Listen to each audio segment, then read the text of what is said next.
दिनकर गोरेंशी काय संपर्क झाला या? नाही, आत्ताशी आज आमची बैठक झालेली आहे.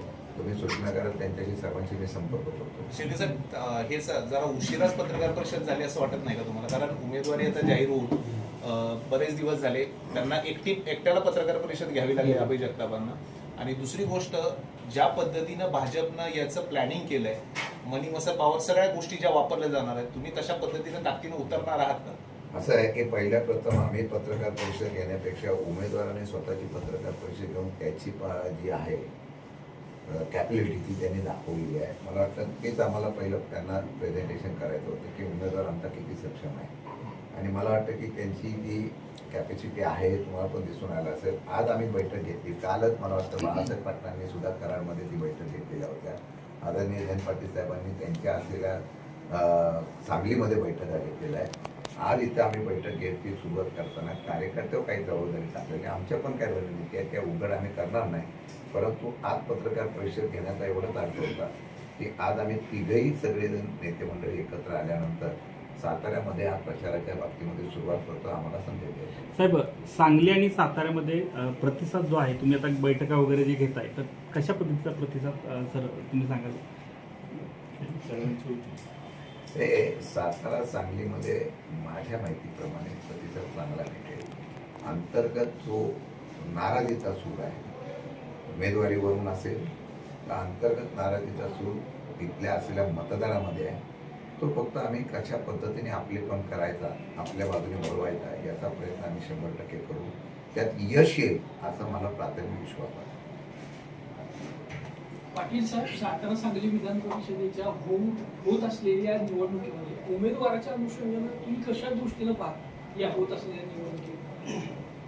एक चांगला, सक्षम आणि सुशिक्षित आणि नव्या पिढीचं देखील नेतृत्व करण्याची क्षमता असणारा उमेदवार या निवडणुकीत महाविकास आघाडीने दिलेला आहे. आणि त्यांना मिळणारा प्रतिसाद हा मला खात्री आहे की अतिशय चांगला आहे. आज सत्कृतदर्शनी कागदावर आमची संख्या कमी आहे, पण स्वर्गीय बाळासाहेब देसाई आणि स्वर्गीय लक्ष्मण तात्या यांचे या जिल्ह्यातले वारस जे राजकारण करत आहेत, त्यांनी त्यांच्या दोघांच्या स्वभावाप्रमाणे राजकारण केलं तर मला खात्री आहे की ह्या निवडणुकीचा निर्णय चांगला लागेल. मला माहिती आहे की मंत्रिमंडळात असल्यामुळे त्यांना विशेष विरोधात बोलणं शक्य नाही, कुठल्याही सदस्यांना ते काही सांगू शकत नाही. आणि म्हणून सदस्यांनी हे लक्षात घेतलं पाहिजे जिल्हा परिषद आणि नगरपालिकेच्या, की आपला नेता आपल्याला सांगू शकत नाही, कारण त्यांना काही अडचणी आहेत, सगळ्यांनाच माहिती आहेत. आणि म्हणून त्यांनी स्वर्गीय बाळासाहेब देसाई कसे वागले असते, स्वर्गीय बाळासाहेब देसाईंनी कसा ठामपणाने त्यांच्याबद्दल थोडीशी वेगळी हे झाल्यावर त्यांनी कसे राजीनामा देऊन ठामपणा दाखवला, एवढी माझी काही तशी अपेक्षा नाही आहे. पण ती जी ठामपणा आणि धाडस होतं, ते धाडस शंभूराजे देसाईंच्या पक्षातल्या सर्वांनी दाखवावं अशी आमची साधी अपेक्षा आहे. त्याचबरोबर दुसरीकडे लक्ष्मण तात्यांच्या बरोबर आम्ही सगळ्यांनी काम केलं. लक्ष्मण तात्यांना काय खपलं असतं आणि काय खपलं नसतं याचा विचार करून त्यांच्या बरोबर असणाऱ्या सदस्यांनी देखील निर्णय घेतला पाहिजे. पण हे दोन्ही मंत्री असल्यामुळे त्यांना आम्ही अडचणीत आणू इच्छित नाही. त्यामुळे त्यांच्याकडे आम्ही जाणं, संपर्क साधणं, बोलणं हा विषयच नाही आहे. त्यांचे जे फॉलोअर्स आहेत त्यांनी या सगळ्या सातारा जिल्हा परिषदेतलं जे नाट्य घडलं त्याच्या विरोधी राग कुठे व्यक्त करायचा, कुठेच जागा नाही. ही आता शेवटची आणि पहिली जागा आहे की या निवडणुकीत त्यांनी त्यांचा राग व्यक्त करावा आणि अभयसिंह जगताप यांच्या मागे उभा राहावं. भाजपला सुद्धा याच गोष्टीची भीती आहे, त्यांनी सुद्धा त्या अनुषंगाने रणनीती आखली असेल, तर तुम्ही त्या पद्धतीनं आता कशा पद्धतीनं तुम्ही या सदस्यांपर्यंत पोहोचणार आहात? नाही, आम्ही प्रत्येक सदस्याला गाठू, त्यांच्यापर्यंत पोचू. ही जी भूमिका मी आत्ता मांडली, हा स्वर्गीय यशवंतराव चव्हाणांचा जिल्हा आहे. त्या ठिकाणी अशा गैर गोष्टी खपवून घेतल्या जर जायला लागल्या तर मग महाराष्ट्राच्या राजकारणाची संस्कृतीच बदलली असा त्याचा अर्थ होईल. आणि म्हणून ही पहिली आणि शेवटची संधी आहे या जिल्ह्यातल्या लोकांच्यातून निवडून आलेल्या सगळ्या जिल्हा परिषद आणि नगर परिषदेच्या सदस्यांना आपली स्वाभिमान, बाणेदारपणा, ठामपणा हा त्यांनी दाखवण्याची संधी आहे. शेवटी सत्ता आहे, सत्तेत राहायला लागते, हे सगळं आहे. आमचं मतच नाही, तिकडे राहा, पण मतदान मात्र अभयसिंह जगतापांना करा, एवढीच आमची त्यांना विनंती. आमच्यावर या असंही आम्ही म्हणत नाही. आमच्याबरोबर जे घड्याळावर आमच्या पक्षात होते ते घड्याळावर उभे राहिले, तेही तिकडून आज सदस्य झाले. त्या सगळ्यांनीच याचा सगळ्याचा विचार केला पाहिजे की सातारा जिल्ह्यात लक्ष्मण तात्या असते किंवा बाळासाहेब देसाई असते तर हे चाललं असतं का. आणि राहता राहिला प्रश्न सातारच्या 2 राजांचा, त्यांना न विचारताच ही उमेदवारी झालेली दिसते असा माझा अंदाज आहे, खरं खोटं मला माहीत नाही. त्यामुळे त्या दोघांचा देखील स्वाभिमान दुखावला असेल असा माझा अंदाज आहे, माझा दावा नाही. पण या सगळ्याच गोष्टीत आता त्यांना फार काही विचारलं गेलं असेल असं नाही. आपले शिवेंद्र बाबा यांचा उमेदवारासाठी काही आग्रह होता, त्या आग्रहाचा काही नोंदही घेतली गेली नाही. त्यामुळे या सगळ्या गोष्टीचा उदयनराजेंचाही मला वाटतं काहीतरी आग्रह होता. उदयनराजेंचा तो स्वभावच नाही असल्या गोष्टी खपवून घ्यायच्या. त्यामुळं मला असं वाटतं की सातारने स्वाभिमान दाखवला तर सांगलीकर 50%च्या जवळपास आहेत, त्यांची काही चिंता करू नका. सातारकरांनी स्वाभिमान दाखवावं असं आपल्या मार्फत मी अपील करतो. आता तुम्ही प्रश्न विचारला की मसल, मनी, पॉवर, आम्ही फक्त मतं मागतोय आणि आम्ही ह्या मुद्द्यांवर मतं मागतोय. आम्ही आमची तशी काही तुम्ही म्हणताय तशी काही मसल आणि मनी पॉवर वापरण्याची आमची पद्धती नाही आणि सवयी नाही.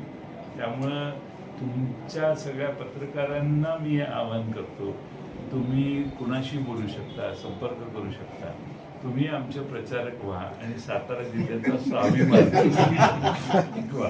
कारण काय आम्ही ऍक्सेस 12-13 तारखेला हे ऍक्सेस किती दिवस करू शकतो आम्ही माहीत नाही, तुम्ही शेवटपर्यंत ऍक्सेस करू शकाल. म्हणून तुमच्याबद्दल मला फार जास्त विश्वास आहे आणि तुम्ही या बाबतीत लोकशाही वाचवण्यासाठी हे पाऊल उचलावं. साहेब आता जे उमेदवार आहेत त्यांची बऱ्यापैकी भिस्त ही सांगलीच्या मतावर आहे, त्यामुळे तुमच्यावर जास्त जबाबदारी आहे. माझ्यावर जबाबदारी आहे. मी त्यांना सगळीकडे काल फिरून आलेलो आहे. आमचं पलूस कडेगाव सांगली महानगरपालिका फक्त राहिलेलं आहे आणि त्यांना सगळे मतदार आम्ही भेटवले जे महाविकास आघाडीचे होते, काँग्रेस, शिवसेना आणि राष्ट्रवादीचे होते. आणि बाकीचे काही मतदार त्यांना लपून छपून गाडी थांबवून मध्ये मध्ये काही ठिकाणी भेटले. साहेब, अभय जगतापांनी मागची ट्रेन जी घेतली त्यामध्ये त्यांनी असं म्हटलेलं आहे की भाजपच्या जिल्ह्यातील काही मंत्र्यांच्यामुळं सातारा सांगलीचं नाव खराब होतंय, मात्र याच्या पुढे जाऊन मुख्यमंत्र्यांचं नाव सुद्धा खराब होत आहे यांच्या वागण्यामुळं. आपण त्यांच्याशी सहमत आहात? हे नाव खराब व्हायचं नसेल तर हीच निवडणूक आहे. त्यांनी सातारकरांनी आपला स्वाभिमान जागृत हे दाखवावं आणि स्पष्टपणाने ठामपणाने भूमिका मांडावी. माझी अजिबात या जिल्ह्यातल्या कुठल्याही मंत्र्यांच्याकडून अपेक्षा नाही, मला त्यांना अडचणीतही आणायचं नाही. तुम्ही नाही तर लगेच जाऊन त्यांना म्हणाल की जयंत पाटील असं म्हटलं, तुमची काय प्रतिक्रिया? कुठल्याही मंत्री महोदयांच्याकडे जाऊ नका, त्यांना मंत्रिमंडळात काम करू द्या. त्यांचे जे फॉलोअर्स आहेत ते किती ठाम आहेत हिची परीक्षा आहे ही. आणि त्या सगळ्यांचे जे अपमान चालू आहेत ते त्यांना सहन होत आहेत का हे बघण्याचा ही निवडणूक आहे. शिंदे साहेबांना साहेब, करिश्मा ह्यावेळेस काय ईव्हीएम मशीन नसणार आहे, त्यामुळे यावेळेस काय वेगळा करिश्मा पाहायला मिळेल काय? नाही, आता मतं सगळ्यांची कुठल्या पक्षाच्या चिन्हावर कोण निवडून आले हे माहिती आहे आपल्याला. त्यामुळे निवडणूक सोपी आहे वगैरे असं मी म्हणत नाही, पण एकदा सत्सद्विवेक बुद्धी सातारकरांची जागृत झाली आणि ती शाबूत असेल तर ही निवडणूक आमच्याच बाजूने विजयी होईल. अजून एक खुलासा करतो. मागची जिल्हा परिषदेची जी निवडणूक झाली ही निवडणूक कोणाची होती? महायुतीचीच होती.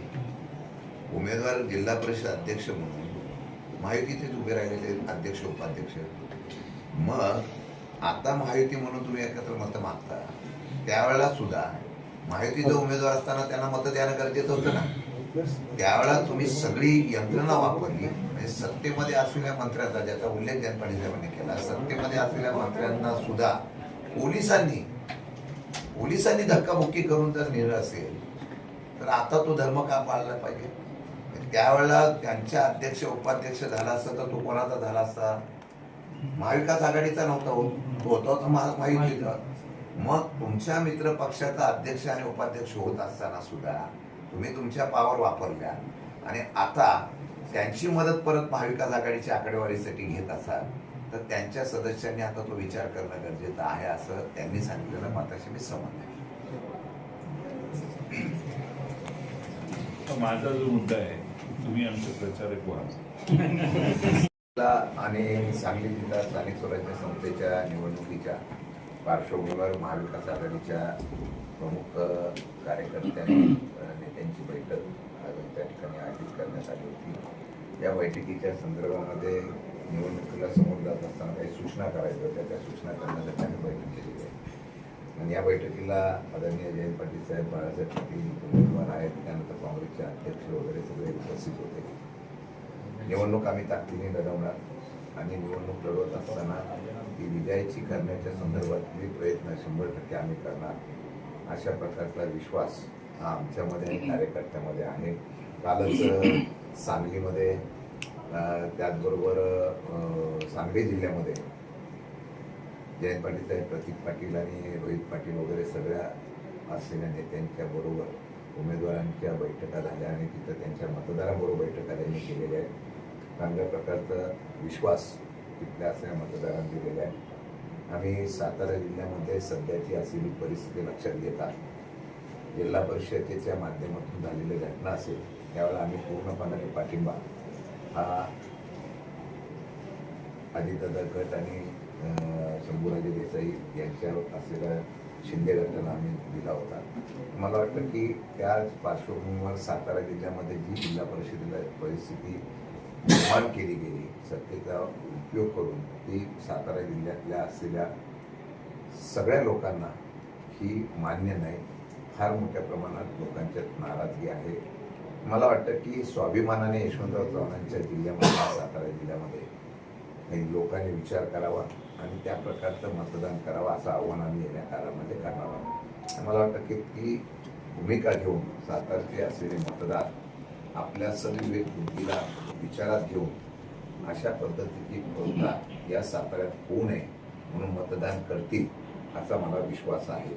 म्हणून आजची बैठक त्या संदर्भात आयोजित केली होती, त्याची बाबतीत मला मी दिलेली. कर्जमाफीचा फायदा होईल का तोटा होईल? कर्जमाफीच्या बाबतीमध्ये जयंत पाटील साहेब सविस्तरपणे बोलतील, पण मला वाटतं सभागृहामध्ये दोन्ही खाली सभागृहात, वरच्या सभागृहामध्ये आमची चर्चा झाली होती. जो निकष नियम त्यांनी जो लावलेला आहे त्या नियमामध्ये आपल्यातल्या लाभ मिळणाऱ्या शेतकऱ्यांची संख्या फार कमी मिळणार आहे आणि ज्यांनी कर्ज नियमित भरलेलं आहे त्यांना 50,000 फक्त देत आहे. मला वाटतं की पक्षाच्या वतीने आम्ही भूमिका घेतलेली आहे की सरसकट सगळ्यांना कर्जमाफी देण्याचा निर्णय सरकारने घ्यावा.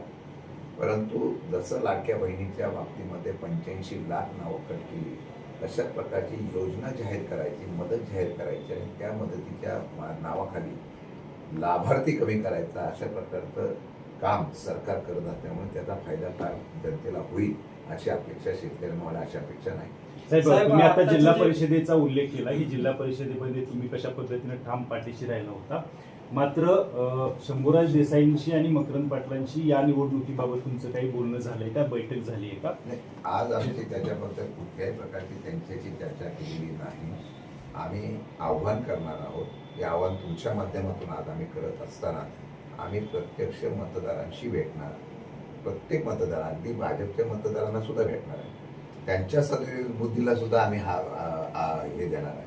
शेवटी काय, सातारा जिल्ह्यामधला एक सुसंस्कृतपणा आहे राजकारणातला, तो यशवंतराव चव्हाणांच्या विचारात म्हणून विचारला जातो. तो संस्कार टिकावी आणि हीच जर प्रथा वाढत गेली तर मग लोकशाही राहणार नाही आणि साताऱ्याचं जे नाव मागच्या वेळेस खराब झालं होतं ते व्हावू नये अशा प्रकारचं आव्हान आम्ही सगळेजण उमेदवारासकट आम्ही करणार. साहेब आता जे जिल्हा परिषदचं इलेक्शन झालं त्यावेळेस शिवसेना असेल किंवा अजित पवार गट राष्ट्रवादी असेल हे दोन्ही तुमच्या सोबत होते.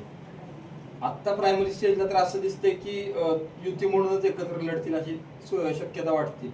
मग असं असताना खालचे जे कार्यकर्ते आहेत हे तुमच्या सोबत राहतील का किंवा नेते मंडळी तरी तुमच्याशी काय बोलतायत काय बोलतात? मला वाटतं तिकीट वाटप करताना अनेक लोकांनी मागणी केली होती त्यांच्याकडे, त्यातल्या बऱ्याच लोकांना मिळाली नसेल. त्यामुळे त्यांच्या आणि त्याच्या बरोबरच मला वाटतं की बऱ्याच लोकांना या परिस्थितीच्या माध्यमातून जी नाराजगी आहे त्यांचा आम्ही प्रयत्न करणार आहे. शेवटी लढलं पाहिजे म्हणून आम्ही सगळेजण लढतोय आणि मला वाटतं ती निवडणूक लढवण्याच्या संदर्भातून अभय जगतापांनी तयारी दाखवली पक्षाच्या सूचनेप्रमाणे आणि त्या माध्यमातून आम्ही भविष्य काळामध्ये 100% निवडणूक लढण्याच्या संदर्भातून उतरणार आहोत. दिल्लीमध्ये भारतीय जनता पार्टीचं आंदोलन झालं. त्यांच्यावरती पाकिस्तानच्या असलेल्या जनता पार्टीच्या आरोप केले, काय सांगतात? भारतीय जनता पार्टी नाही, कॉक्रोच जनता पार्टी. कॉक्रोच जनता पार्टीचं आंदोलन झालं. हां त्याच्यावरती अभिजित चिपके येते, त्यांनी सोशल मीडियावरती कॉक्रोच जनता पार्टी काढली. आल्यानंतर अनेक करून केले आंदोलन केलं.